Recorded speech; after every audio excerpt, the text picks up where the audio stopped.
नमस्कार दोस्तों, आइए जानते हैं उत्तर प्रदेश की आज की ताजा और बड़ी खबरें। और आप अभी यूपी के किस जिले से इस वीडियो को देख रहे कमेंट में जरूर बताइए।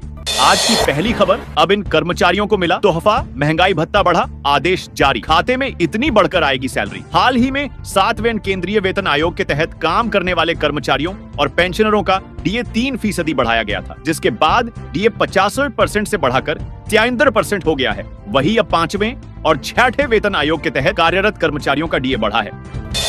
बुलडोजर एक्शन पर सुप्रीम कोर्ट बोला, अफसर जज नहीं बन सकते, प्रॉपर्टी तोड़ने से पहले 15 दिन का नोटिस, वीडियोग्राफी जरूरी, अफसर दोषी तो निर्माण कराएगा, घर सबका सपना होता है, ये बरसों का संघर्ष है और सम्मान की निशानी। अगर घर गिराया जाता है तो अधिकारी को साबित करना होगा कि यही आखिरी रास्ता था, अफसर खुद जज नहीं बन सकते। बुलडोजर एक्शन पर फैसला सुनाते वक्त सुप्रीम कोर्ट ने बुधवार को यह कमेंट किया।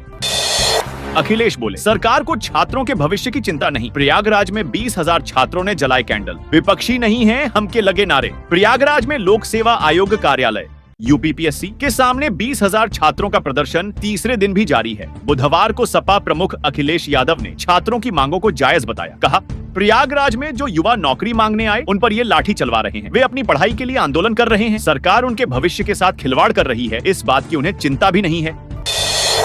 इलाहाबाद हाईकोर्ट ने जिला जज भर्ती परीक्षा स्थगित की। 8 दिसंबर को 43 पदों के लिए होना था यूपीएचजेएस एग्जाम। यूपी में होने वाली जिला जज की भर्ती स्थगित हो गई है। बुधवार को इलाहाबाद हाईकोर्ट ने लेटर ने जारी किया। कहा, उत्तर प्रदेश उच्च न्यायिक सेवा यूपीएचजेएस 2023 में सीधी भर्ती के लिए प्रारंभिक परीक्षा अग्रिम आदेशों तक स्थगित रहेगी। यह परीक्षा 8 दिसंबर को होने वाली थी।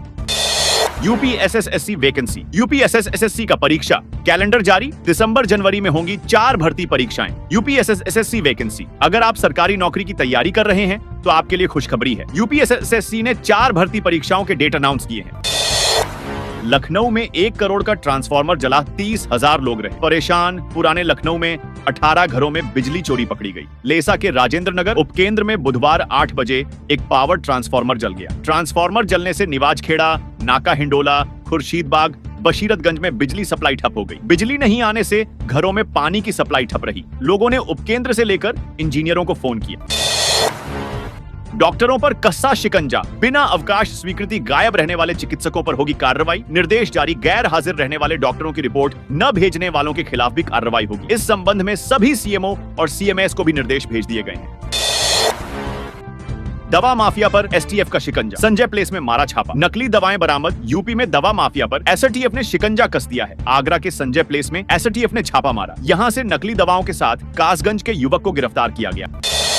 लखनऊ में बिना परमिशन नहीं दे सकेंगे, धरना बीएनएस 166 लागू, मॉल होटल में सार्वजनिक कार्यक्रमों पर भी रोक। लखनऊ में बीएनएस 166 धारा 144 लागू कर दिया गया। यह आदेश शांति व्यवस्था बनाए रखने और सार्वजनिक सुरक्षा सुनिश्चित करने के लिए लिया गया है। बिना अनुमति के निर्धारित धरना स्थल इको गार्डन के अलावा किसी अन्य स्थान पर धरना प्रदर्शन सरकारी दफ्तरों, राजभवन, मुख्यमंत्री आवास, विधान भवन के आसपास ड्रोन कैमरे से शूटिंग, ट्रैक्टर ट्रॉली, घोड़ा गाड़ी, बैलगाड़ी, तांगा गाड़ी, अग्नि संबंधी उपकरण, ज्वलनशील पदार्थ और घातक हथियारों का आवागमन पूरी तरह से प्रतिबंधित रहेगा। सावधान, बरेली में पाले जा रहे खतरनाक नस्लों के 500 कुत्ते, लाइसेंस 120, पालतू कुत्ते। 10,000 सावधान शहर में घूम रहे हैं तो खतरनाक नस्लों के कुत्तों से बचकर रहे। शहर में पाले जा रहे 10,000 कुत्तों में 500 कुत्ते खतरनाक नस्लों के कुत्ते जैसे पिटबुल, रोटवेलर, डाबरमैन खुलेआम घूम रहे हैं। ककोड़ा मेला, बदायूं में गंगा तट पर बसा आस्था का नगर, कल से उमड़ेगी भीड़। 15 नवंबर को मुख्य स्नान बदायूं के कादर चौक में गंगा के किनारे ककोड़ा मेले में श्रद्धालुओं की भीड़ उमड़ने लगी है। बृहस्पतिवार रात लाखों श्रद्धालु के पहुंचने की संभावना है। दिन में केंद्रीय मंत्री ककोड़ा मेले का विधिवत उद्घाटन करेंगे। राशन नहीं होने की वजह से रुकी पेंशन, 550 दिव्यांगजन हुए परेशान, सरकारी दफ्तरों के लगा रहे चक्कर। दिव्यांगजन सशक्तिकरण विभाग ने अब दिव्यांगों के लिए राशन कार्ड अनिवार्य कर दिया है ताकि पेंशन का फर्जीवाड़ा रोका जा सके। अब केवल वही दिव्यांगजन पेंशन प्राप्त कर सकेंगे जिनके पास राशन कार्ड होगा। इस नए नियम के कारण सोनभद्र में करीब 550 दिव्यांगजन की पेंशन अटक गई। वाराणसी के 75 गांवों से गुजरेगा 6 लेन का गंगा एक्सप्रेसवे, बदल जाएगी इन गांवों की तकदीर। उत्तर प्रदेश के वाराणसी के 75 गांवों की तकदीर बदलने वाली। इन गांवों का सफर भी बेहद आसान हो जाए। इसके लिए गंगा एक्सप्रेसवे का निर्माण पूरी तेजी के साथ किया जा रहा है। 350 किलोमीटर लंबा 6 लेन एक्सप्रेसवे लोगों के लिए काफी लाभदायक साबित होगा। अयोध्या में बुलडोजर एक्शन पर चंद्रशेखर का बड़ा कमेंट, कहा यूपी के फैसले पर सुप्रीम कोर्ट का तमाचा, बच्चों के भविष्य से खेल रही बीजेपी, गोरखपुर बनेगा हेल्थ एजुकेशन का हब, प्रदेश का पहला आयुष यूनिवर्सिटी जल्द होगी बनकर तैयार, युवाओं के लिए रोजगार के बढ़ेंगे अवसर, गोरखपुर जिसे अब सिटी ऑफ नॉलेज के नाम से पहचाना जा रहा है, जल्द ही प्रदेश के पहले आयुष यूनिवर्सिटी का घर बनेगा। महायोगी गुरु गोरखनाथ आयुष यूनिवर्सिटी का कंस्ट्रक्शन इस महीने के अंत तक पूरा होने की उम्मीद। मुख्यमंत्री योगी आदित्यनाथ के इस ड्रीम प्रोजेक्ट में पारंपरिक आयुष कोर्स के साथ साथ मॉडर्न डिमांड्स के हिसाब से एडवांस्ड जॉब ओरिएंटेड प्रोग्राम्स भी चलाए जाएंगे। बलिया का नंदीग्राम पशु मेला गुलजार, पशुपालकों की लगी भीड़। 14 नवंबर को ददरी मेला का थीम सॉन्ग होगा लॉन्च, 20 नवंबर को विराट कवि सम्मेलन। बलिया में ऐतिहासिक ददरी मेला 2024 की तैयारियां जोरों पर हैं। नंदीग्राम स्थित पशु मेला गुलजार हो गया है, जहां दूर दराज से पशुपालक और पशु व्यापारी अपने पशुओं के साथ पहुंचे हैं। धीरे धीरे पशुओं की खरीद फरोख्त भी रफ्तार पकड़ने लगी है। सिद्धार्थनगर पुलिस ने वाहनों चालकों का कराया हेल्थ परीक्षण, यातायात नियमों का पालन नहीं करने वाले 90 वाहनों का चालान, 18,500 रुपए शुल्क वसूला। सिद्धार्थनगर में यातायात पुलिस ने यातायात माह के 12वें दिन विशेष जागरूकता अभियान चलाते हुए वाहन चालकों के स्वास्थ्य की जांच कराई। पुलिस लाइन परिसर में लगे इस कैंप में वाहन चालकों के बीपी, कान और आंखों की जांच की गई। साथ ही यातायात नियमों का उल्लंघन करने वालों पर कार्रवाई की गई।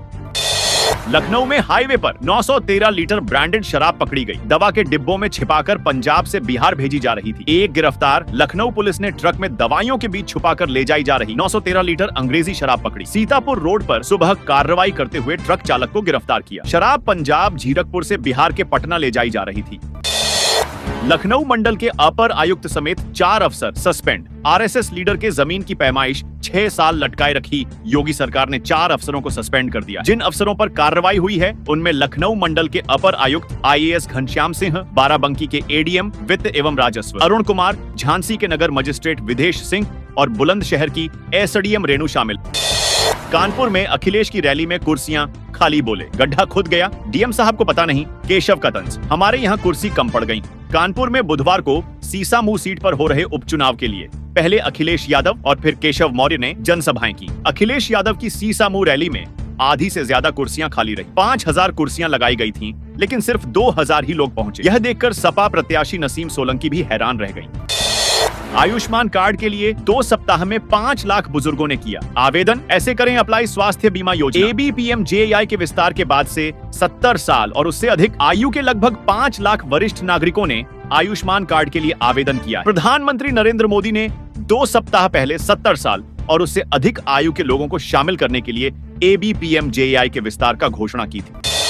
नोएडा ग्रेनो एक्सप्रेसवे पर सफर होगा आसान, 138 करोड़ में बनेगा झट्टा अंडरपास, इन गांवों को मिलेगा फायदा। नोएडा ग्रेटर नोएडा एक्सप्रेसवे पर चैनेज सुरलियन पॉइंट 9 किमी पर बनने वाला झट्टा अंडरपास का स्ट्रक्चर डिजाइन बनाया जा चुका है। इसी आधार पर इसकी कास्ट 138 करोड़ रुपए लगाई गई, जिसका वेरिफिकेशन IIT रुड़की कर रहा है।